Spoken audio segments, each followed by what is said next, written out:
Bonsoir à toutes, bonsoir à tous. Quelle jouissance de vous retrouver sur les réseaux sociaux, en particulier sur Facebook. Cette interaction est très importante pour moi car elle permet principalement de garder le contact et d'échanger avec vous en continu. Il est très important de ne pas être prisonnier du temps. Les réseaux sociaux et les sites internet nous arrachent du temps de vie, de vécu et humain. Cela peut même mener à être addict et nous enfermer sur nous-mêmes. Tout le temps que nous passons sur ces interfaces est déduit de notre existence et de notre passage sur cette terre. Il ne faut cependant pas nier l'aubaine de cette technologie dont vous en connaissez les atouts, en particulier me concernant, étant une personne publique et politique. Ce que j'aime dans les réseaux sociaux, c'est qu'ils permettent, entre autres, de faire de nouvelles rencontres, de rester en contact, de rassembler les gens tant pour des raisons privées que professionnelles, de combler le vide relationnel, d'amener le développement d'attitudes créatives sous l'impulsion de la réalisation et du partage d'images, le développement d'un esprit critique et d'une ouverture d'esprit. Je veux profiter de ma notoriété sur les réseaux sociaux pour m'en servir à bon escient. Primordialement, c'est un outil de communication qui vous permet de suivre de manière constante ma vie privée, en grosse partie, ma vie professionnelle et politique, en adéquation avec ma ligne de conduite qui est naturelle, honnête et sincère. Ensuite, cela vous permet de suivre mes publications et mes stories qui reflètent une actualité à plusieurs niveaux et sens. Enfin, et c'est ce que j'apprécie tout particulièrement, cela vous permet de pouvoir faire un lieu d'ouverture et de débat. L'occasion de se forger sur son avis, de l'évoluer, d'en douter, voire même de le modifier entièrement. Je suis plus que convaincu que chaque être humain qui arrive à la vie naît avec une partie bien et une partie mal, toutes les deux égaux à 0%. Les deux jauges augmentent différemment en fonction de l'éducation, de la famille, des fréquentations, des expériences vécues, etc. Après le passage de l'enfance, ces deux jauges se différencient, engendrant l'âme de la personne. Au fil du temps, les deux jauges évoluent. Selon moi, la grande partie des gens sur cette terre ont environ 80% de bien et 20% de mal, et heureusement d'ailleurs. Ce qui est extrêmement dangereux, c'est que ces deux jauges ne sont pas stables. Une personne considérée comme gentille pourrait donc devenir un jour méchante, et l'inverse également. Je considère que ces personnes ne sont pas fautives, du moins en grosse partie. Les vrais responsables sont la société, la qualité de l'éducation donnée et les fréquentations de la personne. Ce qui permet de garder une personne dans le côté gentil, c'est ses valeurs, ses croyances, son quotidien, ses relations. Il existe plusieurs types de personnes méchantes, antipathiques, malveillantes, malhonnêtes, agressives, cruelles et tant d'autres encore. Il existe des cas spéciaux où les personnes sont bloquées fortement dans la jauge méchante et ne pourraient pas venir ou revenir dans le bien. Il faut savoir que le désespoir est mobilisateur. Et lorsqu'il devient mobilisateur, il est dangereux et entraîne de la malfaisance et de l'inhumanité. Que reste-t-il aux femmes et aux hommes sans aide, sans espoir, sans avenir? C'est donc inévitablement que ces personnes se dirigent dans le mauvais côté. En conclusion, il est indispensable d'avoir une société la plus juste, la plus agréable et la plus heureuse possible pour chacune et chacun. Les actes et les conséquences de ces personnes oubliées et égarées peuvent être très dommageables. Toute action de bienfaisance, que cela soit, est très importante. Il est honteux et intolérable qu'il existe des destructeurs de rêves et des assassins des personnes de bienfaisance. Mon but primordial dans la vie est d'aider les autres. Je suis né pour accomplir cette mission. Je veux venir en aide à l'un et aux autres, donner de la bienveillance et de la dignité dans un monde si brutal et si cruel. Je n'ai pas besoin de grand-chose pour être heureux. Votre bonheur est déjà une grande partie de mon bonheur. Je serai altruiste tant que j'en ai la détermination, la capacité et la santé, tout en suivant ma ligne de conduite.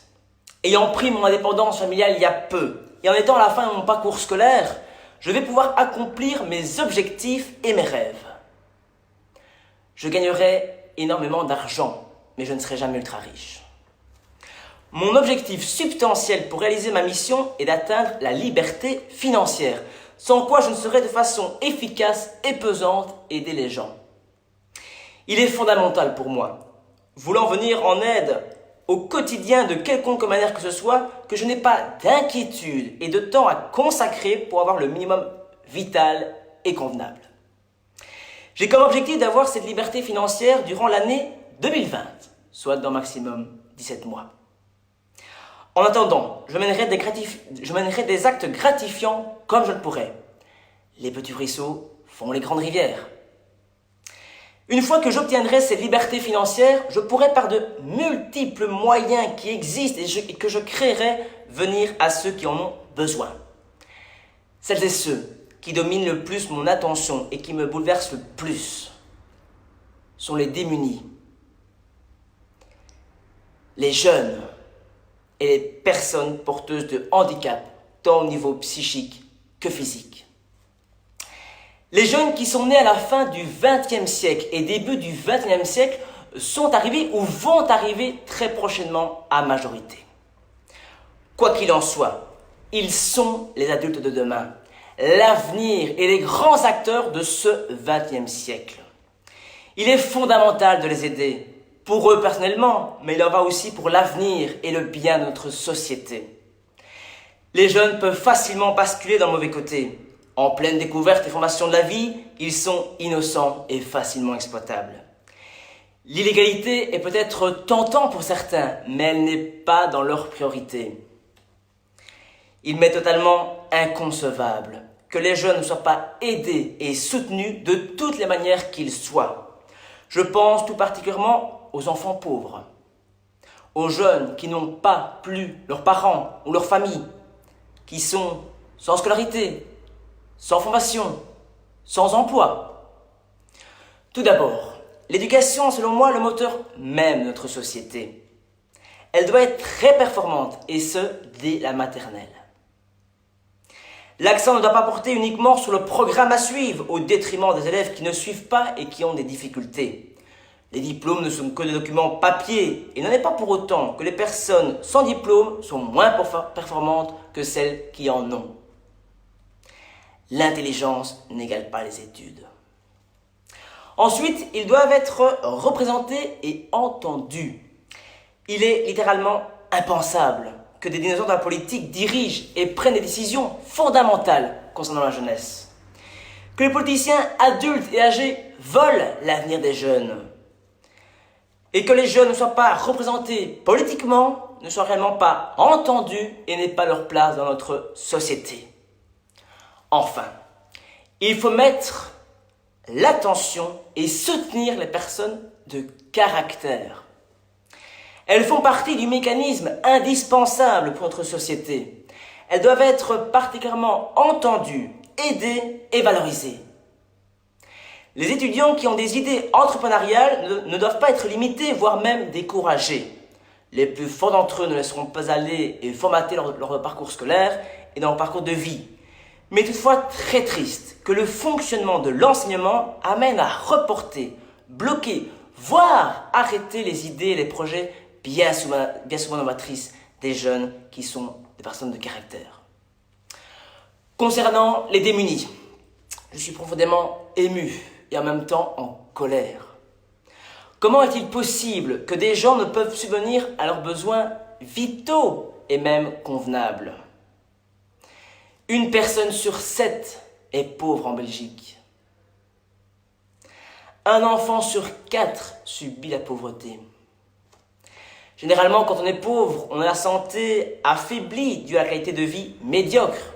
Et donc, en conséquence, une personne sur 5 a besoin à des recours aux soins de santé. C'est près de 500 000 personnes qui ont besoin d'aide alimentaire en Belgique. C'est totalement honteux, inadmissible et inhumain, surtout quand on connaît le gaspillage quotidien tant des particuliers que des entreprises. La pauvreté, qui influe considérablement sur le travail, le logement, la participation à la société, concerne la plupart d'entre nous. Ce n'est qu'en unissant nos forces que nous pourrons lutter contre la pauvreté et surtout la pauvreté infantile. Il faut mieux la comprendre et la sensibiliser. Les personnes porteuses de handicap, quels qu'ils soient, me rendent fort triste.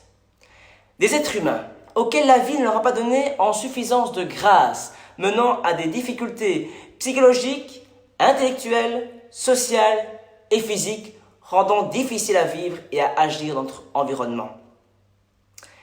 La question commune que nous avons sûrement est « Pourquoi donc ?» Bien heureusement, il existe plusieurs types de gravité et non uniquement des cas élevés. Les personnes porteuses de handicap doivent être considérées comme des personnes tout comme vous et moi. La discrimination est honteuse, intolérable et doit être condamnable. Je salue les handicapés qui sont capables d'assumer, qui ont le courage et qui se battent au quotidien. C'est leur vie à eux, mais s'ils sont d'accord, cela mérite d'être partagé afin de connaître plus sur ces différentes invalidités et pour sensibiliser. Toute ma vie, je m'engagerai dans la politique, le marketing de réseau et le monde associatif. La politique domine notre société et j'ai envie d'y être actif. Je ne pratique certainement pas cette vocation pour mes intérêts personnels, par sorte de pouvoir ou d'argent, mais dans l'intérêt de l'autre. J'ai d'ailleurs de grandes ambitions politiques, afin de pouvoir mettre en avant et défendre mes idéologies et prioritairement représenter et défendre les jeunes. Le marketing de réseau me fascine et me passionne. C'est un formidable système très simple qui permet d'aider très concrètement les gens par rapport au monde du travail traditionnel, autant pour le client que les consultants. Je m'insurge que ce ne soit pas expliqué et encouragé dans les écoles. J'en expliquerai plus amplement et précisément dans un futur direct Facebook. J'accorde beaucoup d'importance dans le monde associatif. C'est très gratifiant, riche et varié. Le bénévolat à n'importe quel niveau et domaine est très important. Nous pouvons être fortement occupés, mais consacrer quelques heures par semaine, voire par mois, est déjà très bénéfique. Faire du bénévolat, c'est faire de nouvelles rencontres, améliorer votre santé mentale, stimuler votre bonheur, améliorer votre CV. Avoir des valeurs humanistes, c'est essentiel. Dès que j'aurai cette liberté financière, j'entreprendrai par tous les moyens possibles et inimaginables des aides concrètes. Que cela soit de faire des dons, du bénévolat, aider quelqu'un dans la rue qui a du mal à porter ses courses ou qui a besoin d'argent pour le bus, à permettre d'embaucher pour un travail stable, de grande liberté d'indépendance et bien rémunéré, mais aussi investir amplement dans l'immobilier afin d'être un bon propriétaire et surtout proposer des loyers le plus bas possible. Bref, tous les moyens possibles et imaginables. Je vous salue, je vous embrasse et je vous dis à bientôt pour un nouveau direct.